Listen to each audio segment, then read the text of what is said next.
నమస్తే అండి కిరణ్ గారు. నమస్తే సార్. ఇప్పుడు కార్తీ గారు అప్పుడు తమిళ హీరో, మంచి యాక్టర్ సార్, మంచి యాక్టర్. నాగార్జున గారితో కూడా అదేదో సినిమాలో చేశారు. నాగార్జున గారు సూర్య బ్రదర్ సార్.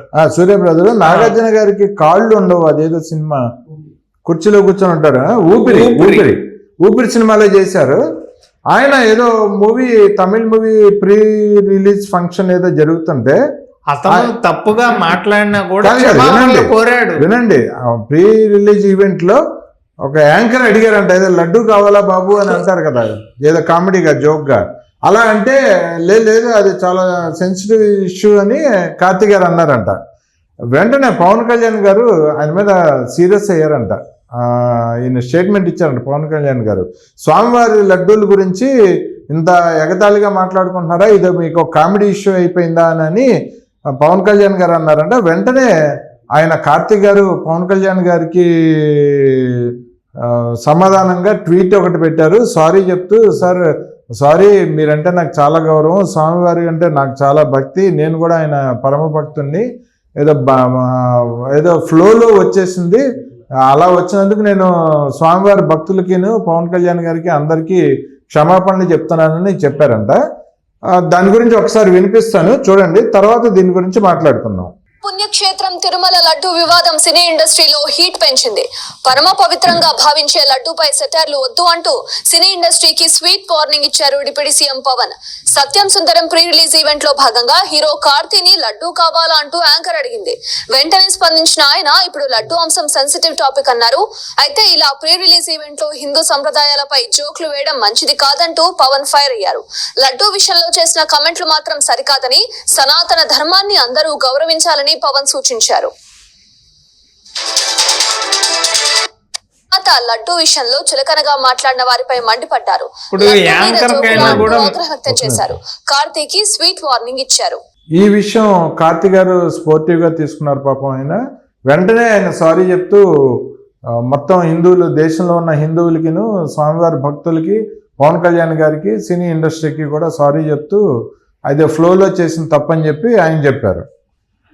సో దీని అసలు ఇటువంటి విషయాలు ఈ సినీ ఇండస్ట్రీలో ఉన్న వ్యక్తి ఆయన గ్రహించగలిగారు, కానీ ఈ జే గ్యాంగ్ జగన్మోహన్ రెడ్డి వాళ్ళకి ఏమై రోగం, వీళ్ళు కనీసం ఇప్పటి వరకు ఆ చేసింది మేము తప్పు చేసామనే మాట కనీసం అనలేకపోతున్నారు. ఏదో తప్పు జరిగిపోయింది, మాకు తెలియక జరిగిందని జగన్మోహన్ రెడ్డి అనలేకపోతున్నాడు. వైవి సుబ్బారెడ్డి, కరుణాకర్ రెడ్డి అయితే మేము ఏదో అవినీతికి మేము పాల్పడ్డాము, మమ్మల్ని క్షమించేయండి, ఇదిగోండి ఇంత దీని ద్వారా మేము సంపాదించుకున్నాం, అదంతా మీకు ఇచ్చేస్తున్నాం అని చెప్తే ఈ వివాదం ఇంతటితో సద్దుమణిగిపోయేది, స్వామివారికి క్షమాపణలు చెప్పుకుంటే. కానీ వాళ్ళు మాత్రం ఇలాగే మాట్లాడుతున్నారు. పంది కొవ్వు కలిపి కూడా ఆధారాలతో సహా దొరికిన తర్వాత కూడా వీళ్ళు నోటుకు వచ్చినట్టు మాట్లాడుతున్నారు. పంది కొవ్వు 150 రూపాయలకు దొరికే పంది కొవ్వుని బంగారంతో పోల్చటం కానీ, కేజీ 1400 రూపాయలకు కానీ, ఆవు నెయ్యి మరి అంత కాస్ట్లీగా ఉంటుందా అని నోటికి వచ్చినట్టు మాట్లాడడం. ఆవు నెయ్యి కంటే పంది కొవ్వు చాలా ఖరీదు అని చెప్పడం.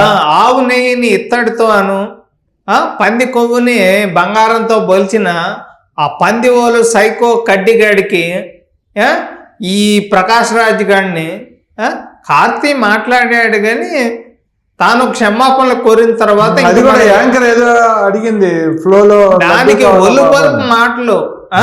ఇప్పుడు ఏపీలో అంత జరుగుతున్న తర్వాత అట్లాగా మాట్లాడారు అంటే హిందువుల గురించి మాట్లాడాలి అంటే ఇక ఒక్కొక్కళ్ళకి, అది కూడా స్వామివారికి సంబంధించిన విషయం కదా. తిరుపతి లడ్డు గురించి గత వారం రోజులుగా ఏం జరుగుతుందో అందరికీ తెలుసు. ఎందుకంటే తిరుపతి లడ్డు అనేది ప్రపంచవ్యాప్తంగా ఉన్న హిందువులందరికీ అదొక పెద్ద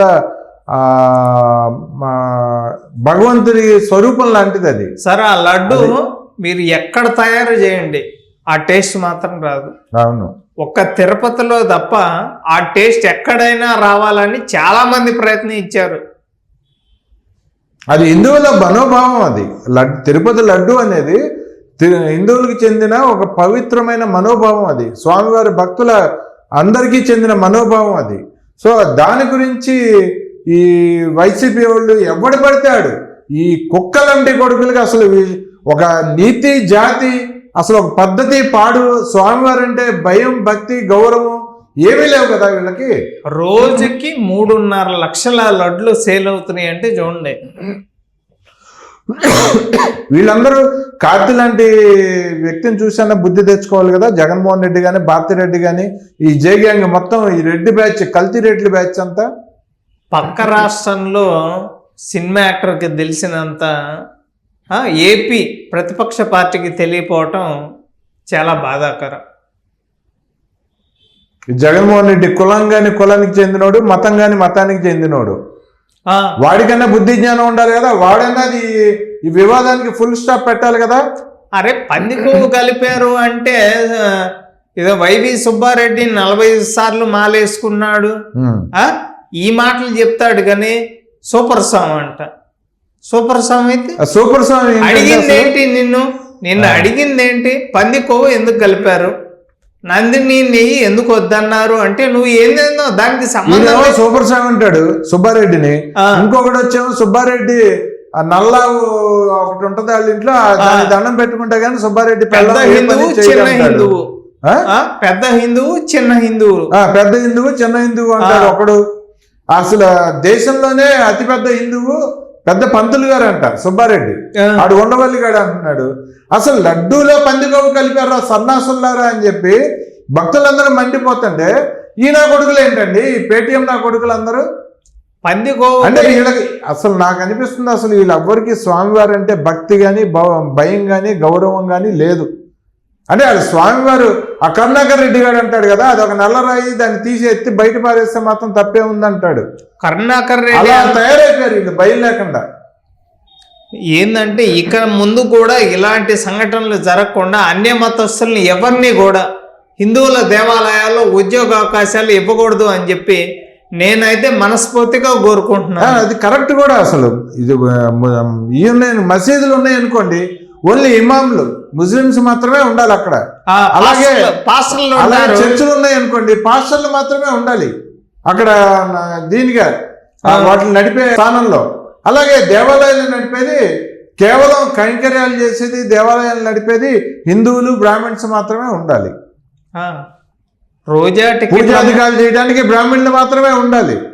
రోజా టీటీడీ టికెట్లు అమ్ముకుంటుంది, పెద్దిరెడ్డి టీటీడీ టికెట్లు అమ్ముకుంటాడు, సుబ్బారెడ్డి టీటీడీ టికెట్లు అమ్ముకుంటాడు, ధర్మారెడ్డి అమ్ముకుంటాడు. వాడు ఒకడు ఉన్నాడు, మీకు రమణ దీక్షితులు అని ఒకడు ఉన్నాడు తెలుసా?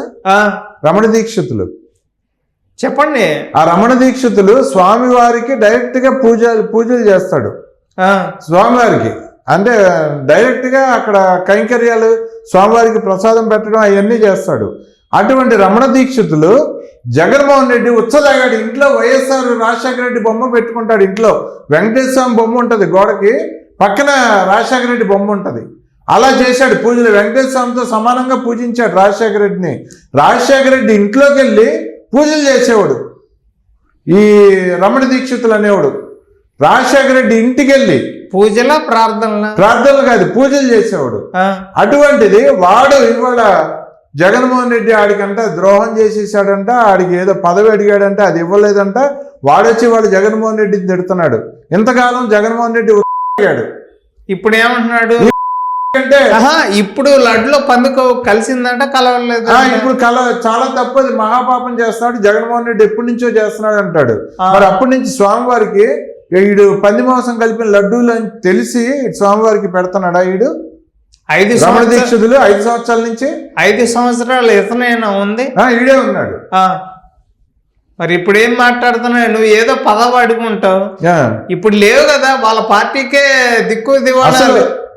వెంకటేశ్వర స్వామితో సమానమైనవాడు జగన్మోహన్ రెడ్డి అన్నాడు ఒకప్పుడు. ఆడు స్వామి వారితో విష్ణు సాక్షాత్తు విష్ణు స్వరూపుడు అంట జగన్మోహన్ రెడ్డి. విష్ణుమూర్తితో సమానము, దేవుళ్ళతో పోల్చారు పనికి మాలిన. మళ్ళీ ఆడే పింక్ డైమండ్ చంద్రబాబు గారి ఇంట్లో ఉంది. చంద్రబాబు గారి ఇంట్లో పోలీసులు పెట్టి వెతికిస్తే పింక్ డైమండ్ దొరుకుద్దని కూడా చెప్పాడు. అప్పుడు కరెన్సీ మారిన తర్వాత కొన్ని కంటైనర్లు వెళ్ళింది వీడి ఇంటికి అనుకుంటా అంటారు. ఇవాళ ఇవాళ ఆడు గగ్గోలు పెడుతున్నాడు. ఏంటి మొత్తం అంతా బయటపడినాక అదే ఆడు స్వామివారికి పందికొవ్వు లడ్డూలు పెడుతున్నప్పుడే, పందికొవ్వు ప్రసాదం పెడుతున్నప్పుడే చెప్పాలి కదా వాడు. కొన్ని వందల కోట్లు అక్రమంగా సంపాదించాడు. 5 ఏళ్ళ నుంచి అదే ప్రసాదం స్వామి గారికి పెట్టాడు రమణ దీక్షితులు. ఈ రోజు మాట్లాడుతున్నాడు. అవును, నాకు తెలుసు వీళ్ళు ఎప్పటి నుంచో పందికొవ్వు కలిపిన లడ్డూలు పెడుతున్నారు స్వామివారికి, చాలా మహాపాపం చేశారు. అదొకటే సార్, 150 టీటీడీకి చెందిన భూములు కానీ మొత్తం ఎన్ని దోచుకోవాలని చూశారు వాళ్ళు చెప్పారు కదా ఆల్రెడీ. జగన్మోహన్ రెడ్డి హయాంలో ఎన్నో లాడ్జింగ్లు కూడా కట్టుకున్నాడు. సొంత లాడ్జింగ్లు ఉన్నాయి తిరుపతిలో. వాడికి సొంత లాడ్జింగ్లు రమణ దీక్షితులకి. లాడ్జికి వెళ్ళి అక్కడ అన్ని లెక్కలు చూసుకొని, కలెక్షన్ అంతా చూసుకొని, అక్కడి నుంచి స్వామివారి దగ్గరికి వచ్చి కైంకర్యం చేసేవాడు. స్వామివారికి కైంకర్యం చేయటం అంటే, ప్రసాదం పెట్టడం అంటే, అక్కడ పుష్కరిణిలో స్నానం చేసి మడిగట్టుకొని వెళ్ళి పెట్టాలి ప్రసాదం. వీడు అపవిత్రమైన లాడ్జింగ్లో మందు కొడతారు, పొందు నడుస్తూ ఉంటుంది, గుట్కాలు నవ్వులుతూ ఉంటారు, మటన్లు చికెన్లు తింటూ ఉంటారు, నాన్ వెజ్ తింటూ ఉంటారు. అక్కడి నుంచి వచ్చి డైరెక్ట్గా స్వామివారికి కైంకర్యాలు చేసేవాడు ఆ రమణ దీక్షితులు. ఇన్ని పాపాలు చేయబట్టే వరదలు, దిక్కుమాల కరోనా రోగం కానీ ఇవన్నీ జగన్మోహన్ రెడ్డి ఉన్నప్పుడే వచ్చినాయి కదా, తెలియదా ఇవన్నీ? ఇటువంటి ఎదవలందరూ కార్తీక్ని చూసి బుద్ధి తెచ్చుకోవాలి కదా, వైసీపీ సన్నాసులందరూ. అందరూ ప్రతి ఒక్కళ్ళు కూడా ఆయన వెంటనే పవన్ కళ్యాణ్ గారు స్పందించిన వెంటనే ఆయన స్టేట్మెంట్ ట్వీట్ చేశారు. పవన్ కళ్యాణ్ గారికి, స్వామివారి భక్తులకి అందరికీ క్షమాపణలు చెప్తూ, నేను కూడా స్వామివారికి పరమ ప్రకాష్ రాజ్ గారు బుద్ధి తెచ్చుకోవాలా. ప్రకాష్ రాజ్ గారు కానీ, పోసాని కృష్ణమురళి గారు కానీ, ఉండవల్లి గారు కానీ, అందరూ. ఓకే అండి, చూద్దామండి. ఇప్పుడు మరో వీడియో మళ్ళీ చేద్దామండి. దాంట్లో మళ్ళీ కొన్ని విషయాలు ఉన్నాయి మాట్లాడుకోవాలి అంబటి రాంబాబు గురించి. ఓకే అండి, థ్యాంక్ యూ. ఓకే.